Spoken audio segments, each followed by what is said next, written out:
yang tak ada dosa, tak ada salah silap, suci sesuci-sucinya, bersih sebersih-bersihnya, adalah golongan yang kalau kita ikut mereka, kita terjamin. Sebab Allah jamin mereka bersih daripada dosa, suci sesuci-sucinya. Kalau kita ikut mereka, selamat tak tuan-tuan? Selamat.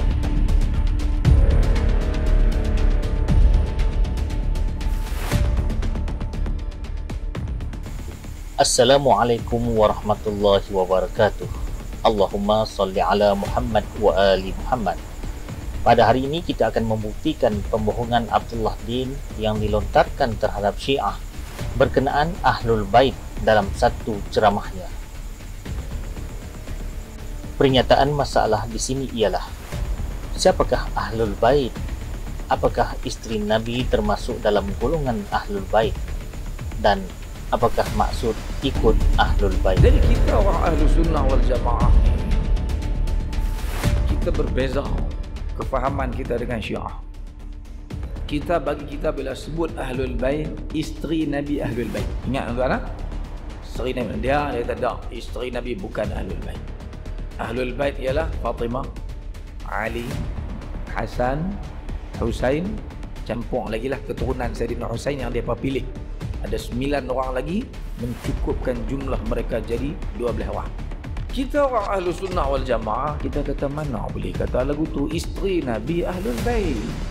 Lagi siapa lagi? Termasuk di kalangan Ahlul Bait ni, anak-anak Nabi. Ini semua adalah tuduhan palsu. Bukan begini yang difahami oleh Syiah.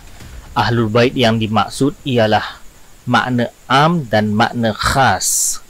Makna am meliputi seluruh kerabat Nabi, sementara makna khas terhad kepada Ahlul Bait dalam surah Al-Ahzab ayat 33. Ini adalah perkara biasa. Pengkaji Syiah di kalangan Sunni akan menyebut bahawa Syiah memahami Ahlul Bait dari segi makna am dan makna khas, seperti yang kita lihat di dalam kitab Alil Baitil Athhar was Sahabatil Akhyar fil Mizan. Di sini ada tajuk Ahlul Bait anda Syiatil Isna Asyariyah, iaitu Ahlul Bait di sisi Syiah Imam 12. Ada makna am dan makna khas dekat sini. Makna khas disebut di sini ialah allazina zakarahumul Qur'anu fi ayati tathhir wa bainahumur rasul fi hadithil kisa. Mereka yang disebut oleh Al-Quran di dalam ayat tathhir, dan di kalangan mereka itu adalah Rasul di dalam hadis Al-Kisa. Dengan tuan-tuan dengan ayat ini, dia kata tengok ayat ni habang Ahlul Bait suci bersih. Kita kata siapa? Dia kata ini ayat ni yang dimaksudkan dengan ayat ni ialah Fatimah, Ali, Hasan, Husain. Kita kata tak, sebenarnya ayat ini yang dimaksudkan dengannya ialah isteri-isteri Rasulullah sallallahu alaihi wasallam. Ni tuan-tuan kena faham. Ayat ni kita nak kena berhujah dengan dia sampai dia terima bahawa ayat ini yang dimaksudkan dengan yang dibersihkan, disucikan ni tuan-tuan ialah isteri Nabi. Tapi bukan makna seperti dia kata. Abdullah Din cuba menafikan bahawa ayat ini ditujukan kepada Ali, Fatimah, Hasan dan Husain sebagaimana yang difahami oleh Syiah. Tuduhan ini tidak berasas dan bertentangan dengan kitab-kitab Ahlus Sunnah sendiri. Dalam kitab Ahlus Sunnah wal Jamaah yang berjudul Al-Hidayah ila Bulughin Nihayah, jilid yang ke-9, muka surat 834, tertulis di situ, waqila uniya bi ahlil bait huna an-nabi sallallahu alaihi wasallam wa Ali wa Fatimah wal Hasan wal Husain. Dan dikatakan yang dimaksudkan dengan Ahlul Bait di sini ialah Nabi sallallahu alaihi wasallam, Ali, Fatimah, Hasan dan Husain alaihimussalam. Al-Khudri meriwayatkan daripada Nabi sallallahu alaihi wasallam annahu qala nazalatil ayati fi khams fiyya wa fi Ali wa Hasan wa Husain wa Fatimah wa huwa qawlu jama'atun minas sahabah. Sesungguhnya Nabi SAW bersabda, ayat ini diturunkan kepada 5 orang, kepadaku, kepada Ali, Hasan, Husain dan Fatimah. Jadi ini adalah kata-kata sahabat Nabi bukan rekaan Syiah. Kita bila sebut Ahlul Bait, isteri Nabi Ahlul Bait. Ingat tuan-tuan? Kita orang Ahlus Sunnah wal Jamaah, kita kata mana boleh kata lagu tu isteri Nabi Ahlul Bait. Dalam kitab Sahih Sunan Al-Tirmizi yang disusun dan disahihkan oleh Nasiruddin Al-Albani, hadis nombor 3205, diriwayatkan daripada Umar bin Abi Salamah tatkala turun ayat ini, yaitu innama yuridullahu liyuzhiba ankumur rijsa ahlal bait wa yutahhirukum tathira. Hanya saja Allah berkehendak menghilangkan kenistaan daripada kamu Ahlul Bait dan menyucikan kamu sesuci-sucinya. Di rumah Ummu Salamah, maka baginda pun memanggil Fatimah, Hasan dan Husain. Baginda pun membentangkan selimut di atas mereka dan di atas belakangnya. Kemudian baginda bersabda, Allahumma haula'i ahlu baiti fadhhib anhumur rijsa wa tahhirhum tathira. Ya Allah, mereka itu adalah ahlul baitku, maka hilangkanlah daripada mereka itu kenistaan dan sucikanlah mereka sesuci-sucinya. Maka Ummu Salamah pun berkata, wa ana ma'ahum ya Nabi Allah, dan apakah aku bersama mereka wahai Nabi Allah?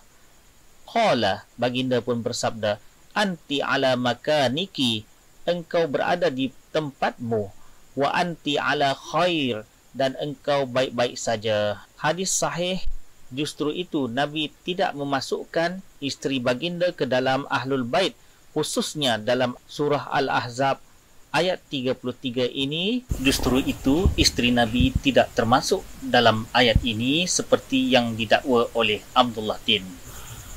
Dalam kitab tafsir Al-Tabari, tahqiq Abdullah bin Abdul Muhsin Al-Turki, jilid ke-19, muka surat 102, Rasulullah sallallahu alaihi wasallam bersabda, nazalat hazihil ayatu fi khamsatin fiyya wa fi Ali radhiyallahu anhu wa Hasan radhiyallahu anhu wa Husainin radhiyallahu anhu wa Fatimah radhiyallahu anha. Ayat ini turun kepada 5 orang, kepadaku, kepada Ali, Hasan, Husain dan Fatimah. Justru itu isteri-isteri Nabi tidak disebut di sini. Rasulullah hanya mengisyaratkan kepada 5 orang semata-mata, tidak termasuk isteri Rasulullah sebagaimana yang didakwa oleh Abdullah Din. Syiah ni dia punya mazhab tu, dia pilih ikut hak dia suka. Syiah ni dia punya mazhab tu, dia pilih ikut hak dia suka. Tuduhan ini tidak benar. Urusan pelantikan pemimpin seperti Rasul sebenarnya datang daripada Allah Subhanahu wa Ta'ala. Firman Allah, innallaha astafa Adama wa Nuha wa ala Ibrahima wa ala Imrana alal alamin. Surah Ali Imran ayat 33. Sesungguhnya Allah telah memilih Nabi Adam, Nabi Nuh, keluarga Nabi Ibrahim dan keluarga Imran melebihi segala umat. Wa yutahhirakum tathira. Dia habaq kat kita ayat berapa? 33. Bila kita tengok, dia ambil sekerat. Jenis passion ambil sekerat ni tuan-tuan bahaya. Jadi ayat ni kalau tuan-tuan baca lagu tu, ayat ni untuk siapa? Innama yuridullahu liyudhiba. Setelah kita baca daripada ayat 27 28 tadi ni kan, sampai ayat innama yuridullah ni untuk siapa tuan-tuan? Isteri Nabi. Lah mana boleh tiba-tiba ayat ni pergi jadi isteri Nabi, tak masuk. Abdullah Din cuba berdalil bahawa ayat sebelum dan selepas ayat ke-33 surah Al-Ahzab adalah berkenaan isteri Nabi, dan Abdullah Din membuat kesimpulan mudah bahawa ayat 33 itu termasuklah isteri Nabi. Namun dakwaan ini tidak kuat. Jika kita periksa ayat yang ketiga surah Al-Ma'idah, ia menceritakan tentang agama, sedangkan ayat sebelum dan selepasnya adalah berkenaan makanan. Jawapannya ialah Al-Quran tidaklah dikumpul berasaskan penurunan. Berapa banyak ayat Madaniyah terletak di celah-celah ayat Makkiyah. Ia tidaklah disusun berasaskan zaman, melainkan ijtihad para sahabat. Justru itu kesimpulannya ialah video ini membuktikan bahawa pandangan Syiah tentang Ahlul Bait secara khas adalah menepati Al-Quran dan Sunnah, manakala tuduhan Abdullah Din terhadap Syiah tidak berasas sama sekali. Ia hanyalah fitnah yang sengaja dicanang dalam masjid dan isi ceramahnya adalah munkar.